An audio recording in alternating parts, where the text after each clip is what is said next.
Mungu yuataka toba. Mungu yuataka toba. Waraka wa kwanza wa Yohana. Waraka wa kwanza wa Yohana. 1 John 1 mstari wake ni wa 9. Waraka wa kwanza wa Yohana 1 mstari wake ni wa 9. Tukiziungama dhambi zetu, yeye ni mwaminifu. Tukiziungama dhambi zetu, yeye ni mwaminifu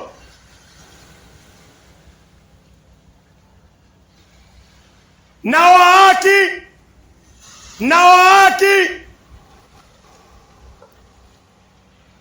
atatusamea dhambi zetu na kutusafisha kutokana na udhalimu wote. Mungu anasema tukiziungama dhambi zetu, Mungu anakuambia ukiziungama dhambi zako ili usamehewe, ili dhambi zifutwe, lazima uziungame. Lazima useme kile kiovu umekifanya.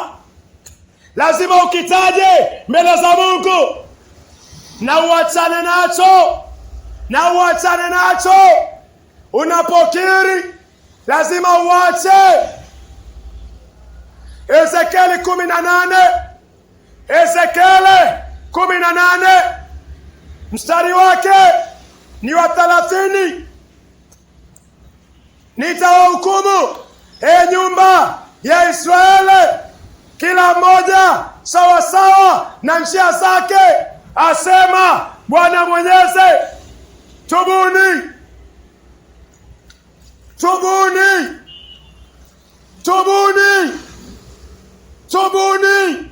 geukeni kutoka makosa yenu yote. Kutubu ni kugeuka kwa makosa yako yote na kuamini damu ya Yesu Kristo. Mathayo 26:28, hii ndio damu yangu. Yesu anakuambia hii ndio damu yangu ya agano, imwagikayo kwa ajili ya wengi kwa ondoleo la dhambi. Yesu alimwaga damu. Yesu Kristo alimwaga damu ili utubu dhambi. Kiri dhambi zako, sitaje mbele za Mungu na uachane nazo. Usiku wa leo ingekuwa ni siku yako ya kufa. Usiku wa leo ukisimama mbele za Mungu, uko na uhakika wa kupata uzima wa milele. Njia ni gani? Mungu anakuambia, waraka wa kwanza wa Yohana 1 mstari wake ni wa 9, ungama dhambi zako. Ezekieli 18:30, tubu dhambi zako, geuka kutoka kwa njia zako mbaya. Mathayo 26:28, Yesu anakuambia damu yake, ndani ya damu ya Yesu kuna agano la kuondolewa kwa dhambi. Hii ndio damu yangu ya agano, imwagikayo kwa ajili ya wengi, kwa ondoleo la dhambi. Ondoka kwa dhambi zako kwa kukiri, kutubu na kuamini damu ya Yesu Kristo,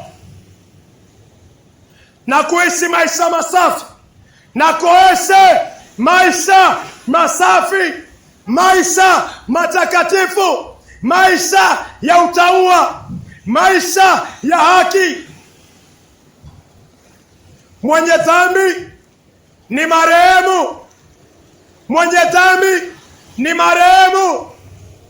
Waefeso 2:1, mtu ambaye hajasamehewa dhambi ni marehemu, anangoja kuingia kwa ziwa la moto. Isiwe wewe, isiwe wewe.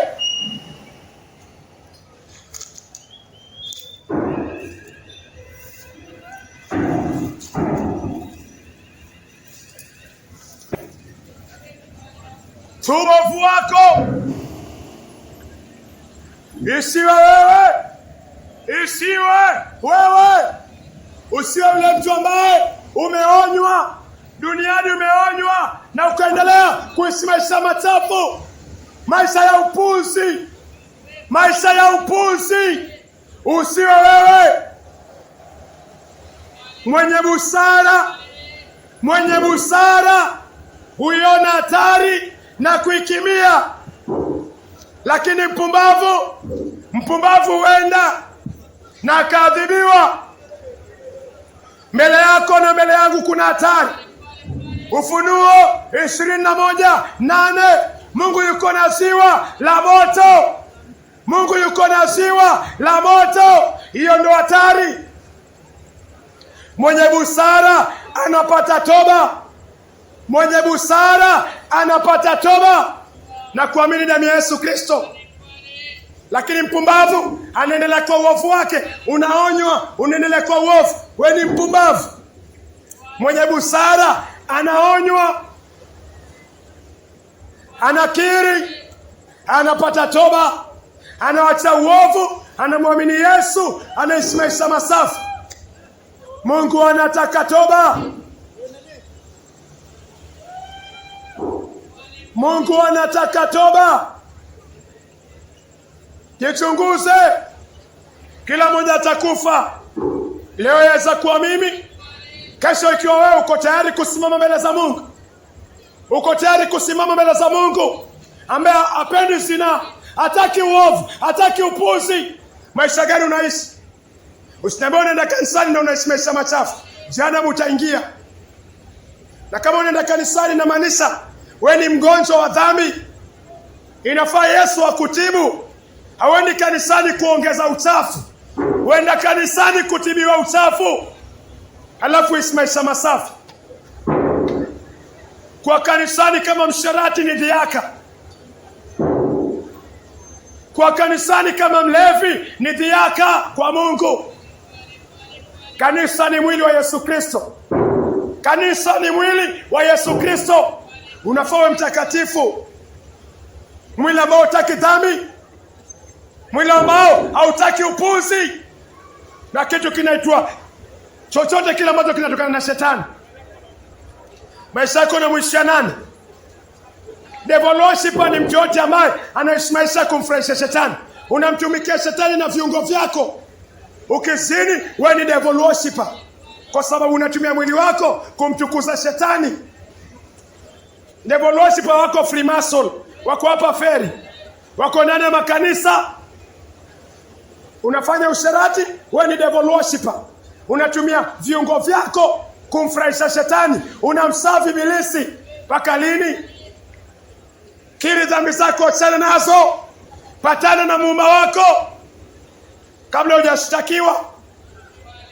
Duniani unaweza julikana kama mwenye kiburi, lakini mbinguni utajulikana kama mpumbavu.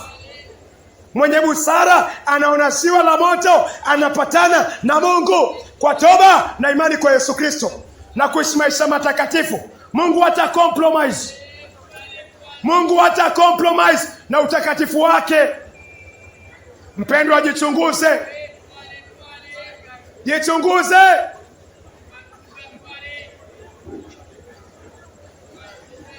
Mungu anataka toba. Yesu aliwaambia Yerusalemu wajililie. Yesu aliwaambia Yerusalemu wajililie. Mungu anataka toba. Tambua makosa yako, yakiri mbele za Bwana, wachana nayo. Hakuna shortcut ya kuingia mbinguni. Formula haijawahi kubadilika, haitawahi kubadilika. Lazima ukiri, lazima utubu, lazima ugeuke kwa njia mbaya, lazima uamini damu ya Yesu Kristo, dhambi yako iondolewe. Lazima uishi maisha masafi.